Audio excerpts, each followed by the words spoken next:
A secret hoard, lost for centuries. Not gold, not silver, but steel. The mystery of the Castillon sword group is ongoing. The end of a war, the last battle to be fought, a final stand to be made. The Battle of Castillon was absolutely catastrophic for the English. The wreck of an army.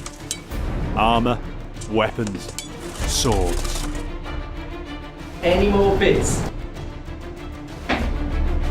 The investigation of an enduring mystery. A forgotten treasure.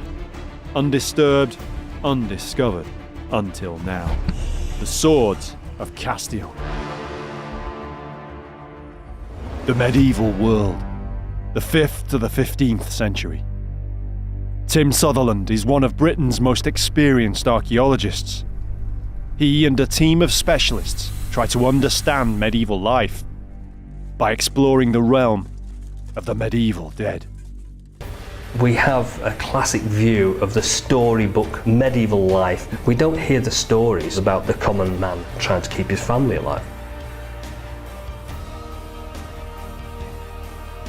Archaeologically speaking, we can now focus in on the medieval dead people. You couldn't help almost look through their eyes thinking, what did they see? How did they die?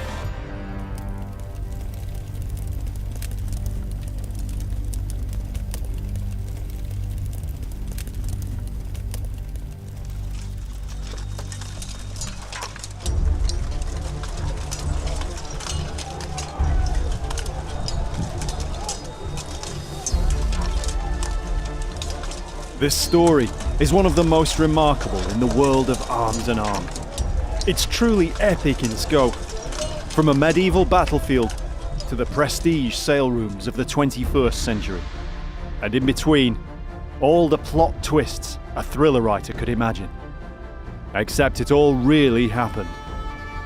For more than 4 decades, it's created a trail of rumour and guesswork, hearsay and intrigue. Now we'll delve into that world. We'll examine the clues, the stories, the facts, and the extraordinary sequence of events behind the mystery of the swords of Castillon.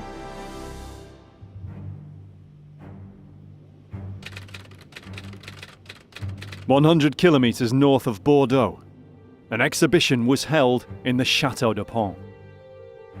Called La Guerre au Moyen Âge, the 100 Years' War, the catalogue showed a photograph of a medieval sword. Of the sword's origin, almost nothing was said, other than it was from somewhere in France. To people outside the international world of arms and armour, it was just another old sword. Another piece destined for sale to a museum or collector. To those in the know, it was a big deal. But if it wasn't really much known up to that point, it was the following year. The world-famous Christie's sale rooms in Geneva, a prestige auction on the 26th of April 1977, featured a selection of highly collectible antique arms and armour. There was no doubt what the star items were. Not 1, but 7 medieval swords. I first became aware of them when they appeared at a sale in Christie's in Geneva, and obviously some of them were fairly tatty and corroded, some were in pretty good condition. I think they were catalogued as a group of medieval swords from the same site. The same site, in fact, as the one at Château de Pont. But where? No one would say. A few years later, an arms and armour expert wrote about the find, and he hinted that he knew something. The general area of the find place is known, though for reasons of security, its location may not be disclosed. Over the following years, yet more swords were sold by auctioneers across Europe. Switzerland, Germany, London, all were said to be from the same place, still unknown. Many years later, the insider expert explained the secrecy over the find site. In the first years of the find's existence, no mention of the actual find place was allowed. It was merely stated that it was somewhere in France. However, by the end of the 70s, this rigid secrecy had been relaxed a little, for some of us knew where the place was. We kept silence though, for obviously someone or some authority was anxious lest treasure seekers should come looking for more. Only a few people were truly in the know. But antiques arms and armour expert David Oliver had contacts in the trade. He was able to work out approximately where the swords had come from. Just through the grapevine, one became aware that there were, I think it was first suggested to me, that came from the last major battle of the 100 Years' War.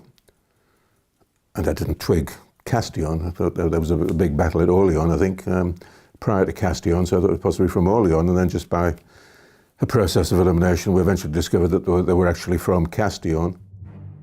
Not far from Bordeaux in southwest France, on the Dordogne River. The swords were from Castillon. Over the years, many more have come up for auction. There was a time that there were a number of them were appearing regularly in Christie's sales. One every few months, as it were. It's now thought as many as 80 swords were recovered. There's no other medieval battlefield with so many swords supposedly associated with it than Castillon. The swords of Castillon, such a large number of them, of course, they become part of this legend. They add considerably to something which is already dramatic just because of the people involved, the event, and its historical importance. They are almost like sort of icing on the cake. They just make it even more remarkable.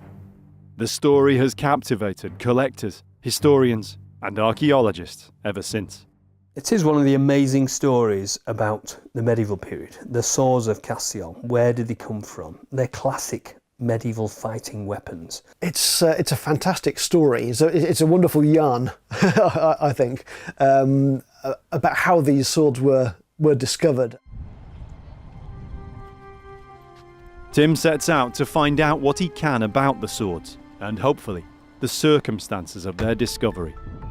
The swords are now scattered mostly in ones and twos in private collections and museums across the world. But there's a rare chance to see a group of them displayed together, for perhaps the first time in decades since their finding. They're in several museums, and of course when you see them, you automatically try to imagine what it was like, one, finding them, but two, using them, which battle they're from, and so your whole of your mind starts to race. While Tim's in Paris, back in England, another of the mysterious blades has suddenly resurfaced. In the heart of Knightsbridge in the West End, Bonham's sale rooms. Another prestige auction of antiques, arms and armour, with many alluring items, medieval and otherwise, for collectors to feast their eyes on. But even though it's almost 40 years since the first auction in Geneva, the star attraction is, once again, a Castillon sword. It's expected to fetch a high price, the same every other one of its fellow swords has done over the intervening decades. I can't remember exactly when I first heard about these swords. It was probably very early 70s, something like that. David Nicole, like many other medieval historians, became intrigued by the story of the swords. Whenever these swords come up in an auction, they're always the star exhibit because of the mystery of their find and, of course, their association with the Great Battle of Castillon. David has worked in the arms and armour trade, researching or provenancing items for potential sellers. But he's never, till now, come across one of the Castillon swords. I never thought I'd see them, I never thought I'd handle them, I never thought I'd have anything to do with them. The day before the sale, we were allowed special access behind the scenes. It was a chance to see the preparation that goes into such an auction. Well, you're in the auction house Bonham's, which was established in 1793, and you're in the sale room which we have based in Montpellier Street in Knightsbridge, right in the heart of London. And for some years now, we've been having sales dedicated to antique arms and armour, and we tend to hold between 2 and 3 sales a year. As is often the case, the sale has come about following the death of a collector. Many of the items that will be sold are from the estate of just one man. The late owner, he was an American, he had a collection. It included 2 or 3 medieval swords, including the Castillon sword. David Nicole finally gets the opportunity to see one of the Castillon swords for himself.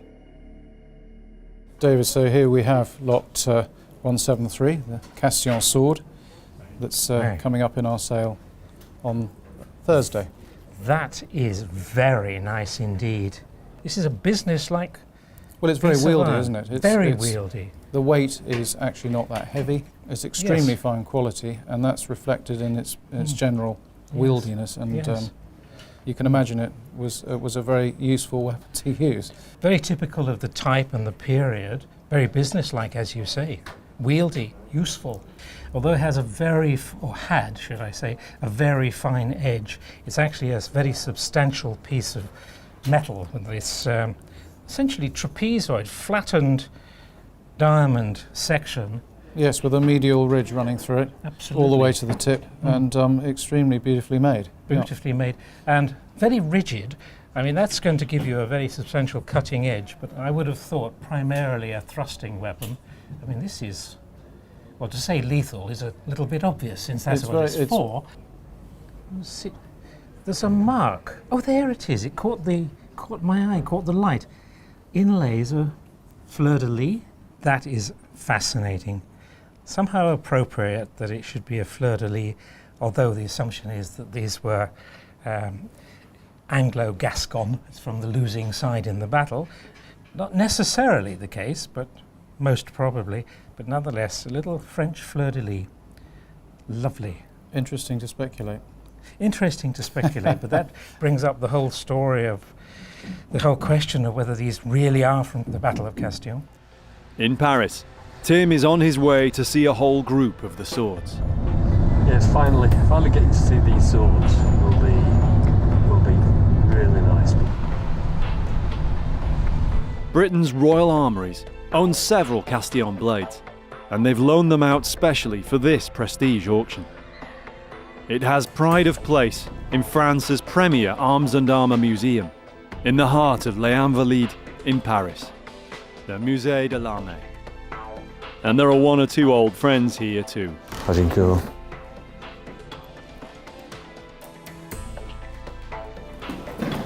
Aha! Finally, we meet. It's the first time these Royal Armouries swords have been back in France since their discovery. The Musée de l'Armée's own Castillon sword is the one that was exhibited at the Château de Pont, the first one the wider world came to know about. Oui, alors ces épées de Castillon, effectivement, il y en a un peu dans toutes les collections d'armes en Europe. Nous en avons 2 ici au musée de l'Armée et nous les avons assemblées à celle de nos collègues anglais du Royal Armouries. Eux en possèdent 4. Et du coup, voilà, on a assemblé 6 pièces qui proviennent de Castillon. Et je pense que c'est la première fois qu'il y en a autant ensemble dans une exposition. But what about the circumstances of the sword's discovery? Is there anything known here in Paris about what happened back then in the Dordogne? C'est difficile d'en savoir plus parce que justement elles ne sont pas issues d'une fouille régulière. Et du coup, la personne qui les a trouvées n'est pas connue.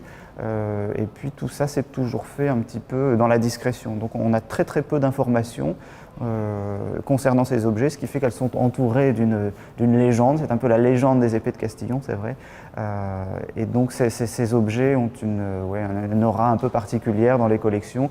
Tout le monde veut posséder une épée de Castillon, et c'est pour ça qu'il y en a un peu dans toutes les collections. This is the foremost military museum in France, and yet there's no record here of the recovery of some 80 swords. Archaeological relics from a medieval battle. During the past 5 years, a number of fine 15th century swords have been appearing in the sale rooms and changing hands among collectors. They're from a find of swords stretched from the River Dordogne, near to the site of the last battle of the 100 Years' War, fought near Castillon in Gascony in July 1453. If the battle and the swords could be linked beyond doubt, it would be completely unique. You know where they've come from, you know roughly the date they come from, and you know which country they come from and why they're important. And if these swords are connected to the Battle of Castillon in 1453, we've nailed it. Maybe it's time to look instead at the story of that battle itself. And it was a battle that didn't end well for the English. The Battle of Castillon was absolutely catastrophic for the English. One of the most catastrophic, I would say actually the most catastrophic. Since the 1330s, the rulers of England and France had fought what's known to us now as the 100 Years' War. By the early 1450s, the English had lost virtually all their possessions in France. An army was dispatched to recapture the great city of Bordeaux and its surroundings in the Dordogne, including the fortified town of Castillon. It was the English coming back again, seeking to defeat the French army in battle and then hopefully re-establishing their position in southwestern France. The English commander was highly respected by both sides. Sir John Talbot was a veteran soldier. He was feared by his enemies because he was successful, he was a good leader, and he was also pretty good at getting on with the locals. And this is important because the army at Castillon was not just English. It was from Bordeaux. A large part of it was French. French loyal to the English crown, as they had been for a very long time in that region. The alliance between England and Gascony had existed for many years, before even the time of Agincourt. A representative of, I think, Henry V was very proud to say that the English nation was composed of 5 tongues, and he mentioned English, Gaelic, Welsh, Cornish, and Gascon. The French launched a preemptive strike and besieged the Gascon town of Castillon. Talbot moved fast to try and raise the French siege before Castillon fell. After marching his army through the night, he launched a headlong assault on the French position. The French had decided they were going to stand and fight, and that's precisely what they did. The English, like the French at Agincourt, and certainly like the French at Poitiers and Crécy, were full of confidence. They were incredibly confident in their ability. So they charge in there thinking, they're only French, this is going to be a piece of cake. It was anything but. The French might not have had the famous English warbow, but they had overwhelming firepower of their own. The English were shot to pieces, cut down in droves by cannonballs. The survivors were charged by the French, and the English were completely routed. Some tried to make it to the Dordogne, and this is where the last stand took place. Talbot was killed, and his son, who led the rearguard. There cannot be many English commanders of the 100 Years' War who were defeated and yet are still commemorated on French soil. Talbot's monument looks out over the river. There was a ford here, and nearby is where 500 years later the swords are assumed to have been discovered. Were they dropped in the ford during the rout? How did they get into the river? In the early 1980s, an article appeared in print in which the author, our insider, pondered this very same question. The article appeared in 1982.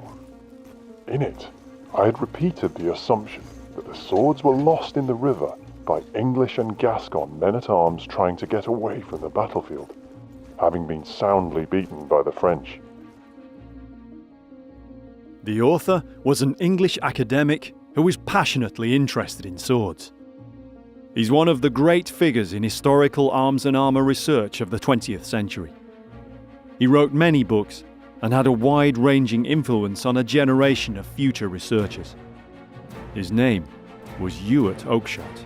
The first book that I ever came across on arms and armour was a book by Oakshott, one of his Knight and series. Oh gosh, I must have been 9 then, and it wouldn't be until about 30 odd years later that I actually ended up meeting the man. He used to lecture to schools and this sort of thing. He used to dress himself up in armour. He was only about 5 foot high. To actually meet him was something I've never forgotten, because I've never been served cheesecake with a Bronze Age dagger before. No, he was great. He was a real character and a lovely man. It was Oakshott who'd been the man in the know on the Castillon swords right from their discovery. He was the insider who wrote a series of articles about them. In each of his articles, the story, he's either found out something more, so it gets something else is added to it, and there are no more numbers, or we now know it was found there, or... As new anecdotal evidence emerged, Oakshott's interpretation too steadily evolved. It was told that the 80 swords had been all together in a box or crate. The crate might have been in a wagon. This was a little more reasonable, though how beaten troops getting the hell out of it could have stopped to pack 80 swords into a box and put it on a wagon, I don't know. Later, the crate was confirmed as being in fact 2 large wooden barrels, the remains of which had been found with the swords. As Oakshott said, this didn't sound like fleeing troops throwing away their weapons in the river. Are there clues in what we know about the aftermath of medieval battle? Back at the battlefield, of course, you've got a load of mixed and in some cases extremely valuable military equipment lying around. Now, booty is absolutely central to motivation of medieval armies, because they're not paid very well, if paid at all. So if you win, survive unhurt, you can make a lot of money by collecting the stuff that's lying around. And there's going to be merchants, arms merchants, those people we all love, hovering around in the background, ready to come in and buy up this stuff. It's an odd parallel that half a millennia later, the Castillon swords are still highly sought after by dealers in arms. Today, it's not just private collectors who buy antique arms and armour.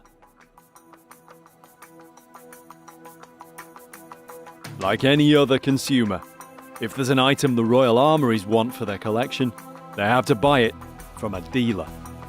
In their storerooms in Leeds, Tim gets a rare chance to see at first hand the Armoury's 6 Castillon blades. When did the swords first come into the Royal Armouries collection then? The swords have come into the armouries over a period of time, starting from about 1977 and through the 80s. And they have been acquired through either auction or from dealers. And what's interesting as a group is there's similarities and their differences. So there are none that are identical? None of them are going to be identical because they're all, of course, hand-forged. Different person might make the pommel and the cross as opposed to the blade. Even if they were for, a contract, like we know about places like the Tower issuing arms, don't we, for campaigns. So even if they were to fulfil that function, there's still going to be differences. We don't even know, to be honest, whether these are French or English. Oh, right. Right. So there's nothing here stylistically. They could have been used basically all over the continent. Oakshott recognised the variations in the swords from his wide-ranging surveys of surviving medieval weapons. These Royal Armouries blades conform to his initial grouping by 3 broad types. Of the 80 supposedly out there, most fall into 3 categories. The powerful-looking Type A swords are the most numerous in the group. This one here, being the largest category, is referred to as Type A, and it has this tapering, cut and thrust diamond section, sometimes with the hollowed out sides of the blade as well, and this downturned cross and heavy wheel pommel. Fewer in number than the Type A's, the Type B's differ very slightly in design, but they still have the same recognisable characteristics. That would be your classic Type B with the fishtail pommel, the straight cross with the bulbous ends, and the gradually tapering diamond section blade. So more of a thrusting specific weapon. And then the smallest group, of which I think is a group of 2, is the Type C ones, and that's with this pear-shaped or scent stopper pommel, similar cross to Type Bs, and then triple fullered into diamond section blade. Another of the armoury's collection can be included in a third group, Group C. What I find very interesting is this falchion type. It's also a very, very, very fine falchion. It's not a sort of typical falchion like a clubbing sword one, is it? No. It is definitely a fine sword, but it's definitely a falchion as well. You think of perhaps, well, you can think of some certainly earlier falchions that are almost being like a machete. That, as you say, is very, very fine. It's very delicate, and the clipped tip, as you can see, is quite exquisite, the line on it. A falchion was a medieval slashing weapon. This single sword is perhaps the rarest of the whole Castillon group. This has got gold decoration on the blade. It could actually be a custom-made one-off, and there is none other like it. Well, apparently, out of the apparent 80 that were known, this is the only falchion type. So, medieval falchions overall are incredibly rare surviving, despite being quite often shown in art and things like that, actual physical surviving specimens. It's the compact Type A sword that Tim's drawn to. Oh, that's really heavy. But if you look at the medieval manuscripts, you quite often see this very typical, very broad blade this end and very fine at the other end. And even some of the tombs have got swords engraved on that are very similar to this. Variants of this type occur almost right through the 15th century. I've seen so many illustrations, but to hold it and feel the weight of it, I mean, that is... The form is a classic medieval fighting sword. But is there any archaeological evidence on the blades that might tell us more about their use? Maybe in a battle, even Castillon. In your opinion, do these look as though they've been used? Some of them on the edges of the blades appear to give evidence of having been used, shall we say. But one might see those actually as just corrosion products. Whether a nick started it or whether it is just a corrosion product is hard to say. Yeah, that's interesting, isn't it? Again, it's got a line across there. Yes, I just noticed that in this light, actually. Similar to that one, isn't it? Turn it over and just see if there's a similar line on the other side. I wonder if that's the length of the... Oh, there is, look. There is. Perfect. Yes, there is. So that's how long the scabbards were. That's interesting. They didn't go right to the hilt. No, you'd have your metal mount. That's the differential corrosion. Yeah. Wow. That's quite nice. I think that's a new spot, isn't it? Several of the 80 swords, and now this one, show evidence that they were scabbarded when they went into the water. Does this help with trying to work out how they came to be there? One of the main questions is what this collection is all about. Is it a collection of swords that was going to a battle? Is this a collection of swords that had been looted off the battlefield afterwards, collected up and then taken away from the battlefield? And so is there any evidence that the style and the type and anything else could answer that question? The only thing that's always struck me is I find, hopefully going to battle, they would be treated well. So you have silver decorated pommels, you have gold on the blades, bustling and jostling, if you like, alongside common soldier's sword maybe. And I find that a bit odd, but I can imagine if it's being, after the battle scenario, everything is being bundled and jumbled together. Because they don't belong to anybody anymore. That's right. They've just been taken away and pillaged, basically. These 6 swords are like the whole of the Castillon group. Some expensive blades, some less so. Some may be used in battle, some probably not, and some at least scabbarded. So does it sound like they were looted, or something else? We know they were in a river, or we presume they were in a river. But we don't know, and that's the thing. If we knew how they were actually found, the groupings even may be able to...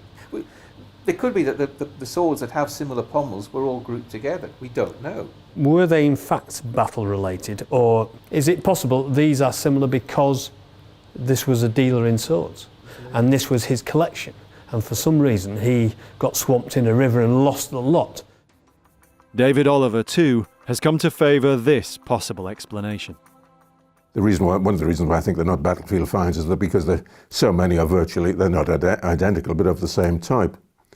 So to my mind, there've been supplies from a maker or a supplier of munitions, which have been going to either Castillon, Bergerac or wherever, and just happened to be lost coincidentally in the Castillon region. Can we even say the Battle of Castillon had any connection at all to the swords, given what the physical evidence tells us? You as an archaeologist are more aware of this than perhaps others. There was a battle just up the road from the alleged find site, so therefore these swords must be associated from the battle. Actually, there is no evidence for that. But given the traffic, it's a very busy river. It could just be total coincidence. Back in London, another of the Castillon swords prepares to meet a new owner. It's nearly time for the sale. Bonhams have never before sold a Castillon sword. With less than 24 hours to go, anticipation is building. The starting price of the piece is £8,000.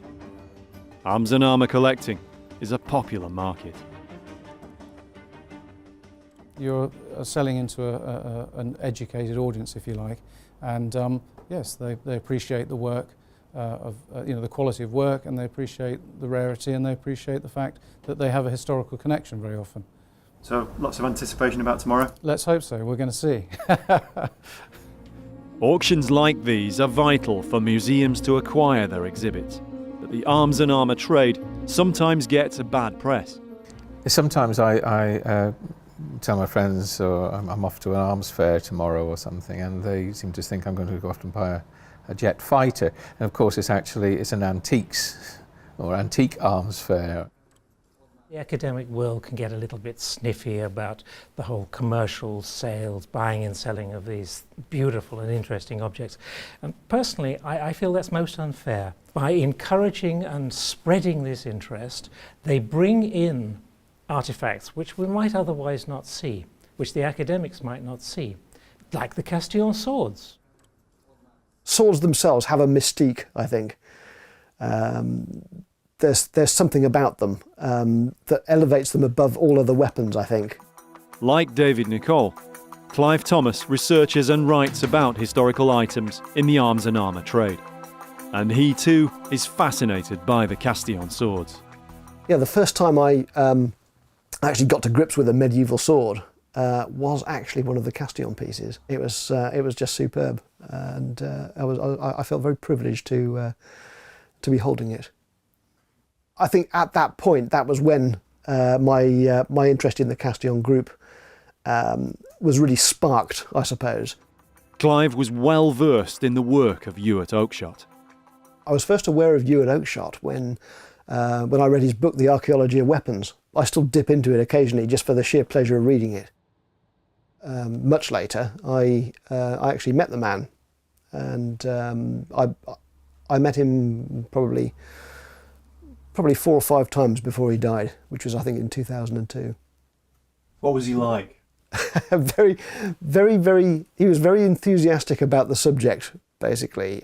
Very friendly, very approachable. And I remember when the very first time I actually met him, I was introduced to him by a chap from the Arms and Armour Society. And this guy took me over to Ewart, at the Park Lane Arms Fair, this was, and said, "This guy's just written an article which you've got to see." And Ewart opened the article up, said, "Oh, I say," and there we were chatting away like we'd been old friends for decades, Ewart Oakshott passed away in 2002. Over almost 3 decades, he'd written numerous articles and books about the Castillon blades. Yet the story wasn't complete, and still the swords kept appearing for auction. There were still blanks to be filled in. After Ewart died, I was looking through these articles, and I thought, well, I think somebody really needs to pull it all together. And there was definitely a sense of a baton being passed, I think. Clive continued the work of Ewart Oakshott by starting out with his own research. His aim was to try to establish the true chain of events. It still wasn't known for sure when or even how the find occurred. He was able to establish some of this. As far as I know, we've pinned the year down to 1974 when they were discovered. They were discovered by, I think, a dredging company, as far as we can tell anyway. But where the dredging happened was another matter. Nobody seemed to know or want to tell. Even Oakshott himself was coy on the matter in his articles. The general area of the find place is known, but for reasons of security, its location may not be disclosed. It was as if he couldn't really tell you everything, but he sort of cheated. He put just enough information in there just so anybody in the know could actually determine roughly where these things were found. There was a clue that the swords were found near a ford, and this, along with the apparent date and type of the swords, is how they came to be associated with the battle. It's often thought that the find point was actually near the site of the battle, the 1453 battle. In actual fact, it was the other side of the town, further downstream. This changed everything. Not the ford of Razin, which was close to the battlefield, but the ford of Jambard, just under a kilometre to the southwest. If true, this put paid once and for all to the idea of defeated English soldiers losing their swords in the ford as they fled. Clive found that Oakshott seemed to be being fed snippets of detail about the find. He let slip clues in his articles. It's interesting from the first articles where it was said that the swords were found in a wagon or something like that. And then he revised that in the following article to say that they were found in some casks, and later said that they were found in a barge. It's amazing seeing how the story develops. A plausible picture began to emerge. Perhaps the swords have been collected after the battle, but it could have been before, or even years later. The swords were of types in use for much of the 15th century. They'd been loaded on board the river barge for transportation. By English or Gascon or by French troops, we don't know. Were they heading up or down river? Were they loaded around here, perhaps spoils from the battle? We don't know. We do know, though, that valuable swords, packed together in a shipment, perhaps in great barrels below decks, would have been a serious commodity in the medieval arms trade of the 100 Years' War. But just how did they come to be in the river? Right up to his very last words in print on the subject, Oakshott himself wondered this. For all any of us know, other things from that boat may lurk beneath the water. But why did the barge sink? Clive came up with something no one else had. The Dordogne is one of France's largest rivers, and it bears witness to an incredible and potentially destructive natural force. A tidal bore, a surge of water driven by the sea. I was quite surprised actually when I learned of this particular natural phenomenon that nobody had actually mentioned it in any of the literature on Castillon beforehand. So I did a bit of research on it, and the way that tidal bores work, the one at Castillon is actually known as the Mascaret, and it goes all the way up the Dordogne to a point about, well, several kilometres further than Castillon itself. There would have been little warning. The tidal bore makes hardly any sound until it hits. If they weren't prepared, or if it was unusually strong, the Mascaret might easily have swamped or sunk a small craft.